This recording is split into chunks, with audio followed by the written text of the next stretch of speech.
بسم اللہ الرحمن الرحیم. السلام علیکم. سیکنڈ ایئر کلاس اسلامیت elective. My name is Tanzeela Zakir, CTI اسلامیت from government post graduate college women Dipalpur. Dear طالبات, جیسا کہ آپ کو پہلے بتایا جا چکا ہے, ہماری اس کتاب اسلامیت اختیاری کے 4 حصے ہیں. سب سے پہلا حصہ ہے تعارف قرآن, یعنی قرآن کریم کا تعارف. پھر اس کے 3 موضوعات ہیں. سب سے پہلا نزول قرآن وحی کے طریقے, سیکنڈ جمع و تدوین حفاظت قرآن, تھرڈ حفاظت قرآن. تو سب سے پہلے ہم نزول قرآن وحی کے طریقے پڑھیں گے. یہ پڑھنے سے پہلے ہم قرآن مجید کے معنی مفہوم کو سمجھ لیتے ہیں. لفظ قرآن کا معنی ہے پڑھنا, جمع کرنا. اس کا مصدر قرأ ہے, یعنی پڑھنا. تو طالبات, چونکہ یہ کتاب پوری دنیا میں ایک تسلسل تواتر کے ساتھ پڑھی جاتی ہے, اس لیے اسے قرآن کریم کہا گیا ہے. قرآن اس عظیم کتاب کو خاص درجہ کیوں عطا کیا گیا؟ قرآن پاک اللہ عز و جل کا کلام ہے, کلام برحق ہے, جسے پیارے آقا صلی اللہ تعالی علیہ وآلہ وسلم پر نازل کیا گیا. دنیا میں اور بھی کتابیں ہیں, لیکن یہ ایسی خاص کتاب ہے جسے پڑھنا عبادت شمار کیا جاتا ہے. یہ کتاب شب قدر میں لوح محفوظ سے آسمان دنیا پر نازل ہوئی, پھر آہستہ آہستہ پیارے آقا کریم صلی اللہ تعالی علیہ وآلہ وسلم پر 23 سال کے عرصہ میں مکمل نازل ہوئی.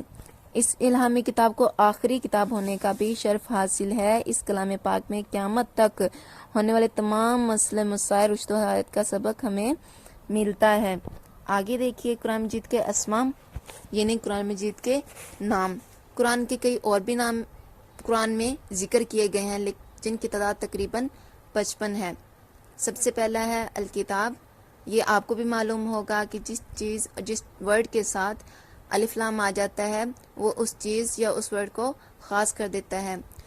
اس لیے قرآن پاک کو بھی الکتاب یعنی کہ ایک خاص کتاب کا درجہ دیا گیا ہے. تحریر کا ایسا مجموعہ جو ہر لحاظ سے مکمل ہو, جس میں تمام مسئلے مسائل کا حل موجود ہو. الفرقان, حق و باطل میں فرق کرنے والی چیز یا کتاب. نور, ہدایت و روشنی دکھانے والی کتاب. الذکر, یاد دلانے والی کتاب. الشفا, جسم اور روح کو ہر بیماری سے شفا دینے والی. الہدا, ہدایت, رہنمائی اور سیدھا راستہ دکھانے والی کتاب. التنزیل, اللہ تعالیٰ کی طرف سے اتاری گئی کتاب یا اللہ تعالیٰ کی طرف سے اتارا گیا کلام. الحکیم, حکمتوں اور دانائی سے مزین کتاب. الموعظۃ, نصیحت اور یاد دہانے والی کرانے والی کتاب. اس کتاب کو موعظۃ اس لیے کہا جاتا ہے کیونکہ اس میں جو بھی پہلے نبیوں کے حال احوال ہیں وہ سب بیان کیے گئے ہیں. اس کے علاوہ مسلمانوں کے لیے اس میں نصیحتیں ہیں, اس لیے اس کتاب کو الموعظۃ یعنی نصیحت کہا جاتا ہے. بسم اللہ الرحمن الرحیم. السلام علیکم. ڈیئر طالبات, اب ہم کل مدت نزول اور آخری وحی پڑھتے ہیں, یعنی کہ قرآن پاک کتنی مدت میں نازل ہوا اور آخری وحی کے بارے میں. مکہ سے مدینہ ہجرت کرنے کے بعد بھی نزول قرآن کا طریقہ ویسے ہی جاری رہا جیسا کہ پہلے تھا. تقریباً 10 سال گزر گئے. گویا نزول قرآن کا کل عرصہ تقریباً 22 سال 2 ماہ اور 22 دن بنتا ہے. مدینہ میں 28 صورتیں نازل ہوئیں, تو واضح ہوا کہ 86 صورتیں, جیسا کہ ہم پہلے پیچھے بھی پڑھ چکے ہیں, مکہ میں نازل ہوئیں, اور 28 مدینہ میں. تو جو صورتیں مکہ میں نازل ہوئیں وہ مکی صورتیں کہلاتی ہیں, اور جو مدینہ میں نازل ہوئیں وہ مدنی صورتیں کہلاتی ہیں. 10 ہجری ذوالحجہ کے مہینہ میں آپ صلی اللہ علیہ وسلم نے اپنا پہلا اور آخری خطبہ ارشاد فرمایا. طالبات, واضح ہے کہ پیارے آقا کریم صلی اللہ تعالی علیہ وآلہ وسلم نے اپنی زندگی میں ایک ہی حج ادا فرمایا تھا, اور جو یہ خطبہ تھا خطبہ حجۃ الوداع کے نام سے مشہور ہے. اسی موقع پر قرآن مجید کی آخری وحی نازل ہوئی جو کہ مذکور ہے. اليوم, آج کے دن. اکملت, میں نے مکمل کر دیا. لکم, تمہارے لیے. دینکم, تمہارا دین. واتممت, اور میں نے تمام کر دی. علیکم, تم پر. نعمتی, اپنی نعمت. ورضیت, اور پسند کیا میں نے. لکم, تمہارے لیے. اسلام دینا, اسلام کو بطور دین. آج کے دن میں نے تمہارے لیے تمہارا دین مکمل کر دیا اور تم پر اپنی نعمت تمام کر دی اور تمہارے لیے دین اسلام کو پسند کیا. تو آئیے آگے پڑھتے ہیں وحی قرآن کے طریقے۔ سب سے پہلے وحی کے بارے میں پڑھ لیتے ہیں، کیا معنی ہے۔ وحی کی معنی ہے اشارہ، یعنی اس اشارے سے کوئی بات سمجھا دینا۔ اسلام میں وحی سے مراد انبیاء تک اللہ تعالیٰ کا پیغام پہنچانا وحی کہلاتا ہے۔ قرآن حکیم حضور صلی اللہ علیہ وآلہ وسلم پر وحی کے ذریعے نازل ہوا اور اس کی کئی صورتیں ہیں جو کہ مندرجہ ذیل ہیں۔ سب سے پہلی، فرشتے کا اصلی شکل میں آنا۔ دوسری، فرشتے کا انسانی شکل میں آنا۔ تیسری، سلسلۃ الجرس یعنی گھنٹیوں کے بجنے کی آواز۔ چوتھی، سچے خواب۔ پانچویں، الہام قلب۔ تو پہلی صورت کے بارے میں پڑھتے ہیں، فرشتے کا اصلی شکل میں آنا۔ بعض اوقات جبرائیل علیہ السلام اپنی اصل شکل میں وحی لے کر آتے تھے اور وحی سناتے۔ ایسا تقریباً 2 مرتبہ ہوا۔ پہلی دفعہ غار حرا میں جب سورہ علق کی 5 آیات نازل کی گئیں، اور دوسری دفعہ معراج کے وقت۔ آگے دوسری، فرشتے کا انسانی شکل میں آنا۔ کبھی کبھار جبرائیل علیہ السلام انسانی شکل میں وحی لاتے تھے، جیسا کہ روایات میں بھی آتا ہے کہ جبرائیل علیہ السلام حضرت داہیہ کلبی رضی اللہ تعالیٰ عنہ، جو کہ پیارے آقا صلی اللہ تعالی وسلم کے بہت ہی خوبصورت صحابی تھے، ان کی شکل میں آیا کرتے تھے۔ ان کے بارے میں ایک اور حدیث مبارکہ میں بھی آتا ہے کہ جب آپ صلی اللہ علیہ وآلہ وسلم نے حضرت داہیہ کلبی رضی اللہ تعالیٰ عنہ کو دیکھا تو ان کے لیے دعا فرمائی، تو اللہ نے دعا قبول فرمائی، حضرت داہیہ کلبی ایمان لے آئے۔ آگے تیسری صورت، سلسلۃ الجرس۔ سلسلہ بولتے ہیں بجنا، اور جرس گھنٹی، یعنی گھنٹیوں کے بجنے کی آواز۔ بعض اوقات آپ پر گھنٹی کے آواز کے ساتھ وحی نازل کی جاتی۔ صحابہ کرام رضی اللہ تعالیٰ عنہ فرماتے ہیں، گھنٹی کی آواز کی صورت میں وحی کا نزول آپ صلی اللہ علیہ وآلہ وسلم پر اس قدر سخت ہوتا تھا کہ آپ صلی اللہ علیہ وآلہ وسلم پسینے سے شرابور ہو جاتے اور آپ کی سواری بوجھ کے مارے، یعنی کہ اس وزن سے بیٹھ جاتی۔ یہ صورت وحی کی خاصی مشکل ہوا کرتی تھی۔ آگے ہے چوتھی، سچے خواب آنا۔ بعض اوقات آپ صلی اللہ علیہ وسلم کو سچے خواب آتے اور احکام یا واقعات وغیرہ بتا دیے جاتے تھے۔ آگے ہے پانچویں، الہام قلب۔ الہام ہوتا ہے ڈالنا، اور قلب دل، یعنی دل میں کوئی بات ڈال دینا۔ کبھی کبھار دل میں القاء ہو جاتا، انڈر لائن بھی کیا ہوا ہے، یعنی دل میں بات ڈال دی جاتی، اور الہام کی صورت میں اللہ تعالیٰ کے پیغام آپ صلی اللہ علیہ وآلہ وسلم تک پہنچا دیا جاتا۔ آگے چھٹی صورت ہے ورائے حجاب۔ ورائے پردہ، حجاب، ورائے پیچھے، حجاب پردہ، یعنی پردے کے پیچھے سے۔ اللہ تعالیٰ نے پردے کے پیچھے سے وحی کی، جیسا کہ شب معراج میں آپ صلی اللہ علیہ وسلم کی اور اللہ تعالیٰ کی گفتگو ہوئی۔ سو اسٹوڈینٹس، یہ ہمارا آج کا لیکچر تھا۔ اگر آپ اس بارے میں کچھ پوچھنا چاہیں تو پوچھ سکتے ہیں۔ اللہ حافظ۔ بسم اللہ الرحمن الرحیم۔ السلام علیکم۔ تو اسٹوڈینٹس، قرآن مجید کو خوبصورت اچھے طریقے سے تلاوت کرنے اور اسے سمجھنے کے لیے کچھ اصطلاحات ہیں، جیسے کہ حدیث مبارکہ میں بھی ہے، زینوا القرآن باصواتکم، زینوا القرآن باصواتکم، قرآن پاک کو اپنی آوازوں سے آراستہ کرو، مزین کرو، خوبصورت بناؤ۔ تو اس حدیث مبارکہ کے مطابق یہ ہم تب بھی کر سکیں گے جب ہمیں قرآن پاک کی سمجھ بوجھ ہوگی کہ کس لفظ کو کیسے ادا کیا جائے اور کہاں پر ختم کیا جائے۔ تو آئیے ہم اصطلاحات کو سمجھ لیتے ہیں۔ سب سے پہلے ہے آیت۔ آیت کا لفظی معنی نشانی ہے۔ قرآن مجید کے ایک فقرے یا جملے کو آیت کہتے ہیں، کیونکہ ہر جملہ اللہ تعالیٰ کی قدرت کی ایک نشانی ہے، اس لیے اسے آیت کہتے ہیں۔ اس کی جمع آیات ہے۔ قرآن مجید کی کل آیات 6666 ہیں۔ آگے سورت کا لفظی معنی شرف، بلندی، جبکہ قرآن مجید کی سورت سے مراد ایک الگ اور مستقل باب ہے۔ ہر سورت کے آغاز میں بسم اللہ الرحمن الرحیم آیا ہے، سوائے سورہ توبہ کے۔ قرآن کی کل سورتوں کی تعداد 114 ہے۔ آگے رکوع، جس طرح اردو تحریر میں